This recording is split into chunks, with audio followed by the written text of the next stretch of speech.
ইহুদিরা ছেলে হইলে শুধু আকিকা করত, মেয়ের আকিকা করত না ইহুদিরা।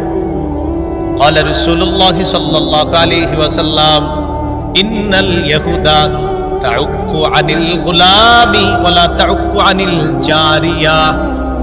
ইহুদিরা শুধু ছেলের আকিকা করত, মেয়ের আকিকা করত না। ফাউকু আনিল গুলামি শাতাইন, নবীজি বলেন তোমরা ছেলের পক্ষ থেকে দুটি ছাগল আকিকা করবা। ওয়া আনিল জারিয়াতি শাতান, মেয়ের পক্ষ থেকে একটি ছাগল আকিকা করবা। কারো যদি সামর্থ্য কম থাকে ছেলের পক্ষ থেকে একটি ছাগল আকিকা করলেও হবে। আবার বলছি, ছেলের পক্ষ থেকে দুইটি, মেয়ের পক্ষ থেকে একটি।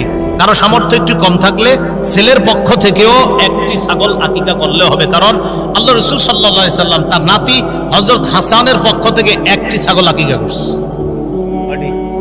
তাহলে একটি ছাগল আকিকারও দলিল আছে। ছেলে যদি আপনার সামর্থ্য একটু কম হয় ছেলের পক্ষ থেকে একটি আকিকা করলে জায়েজ আছে।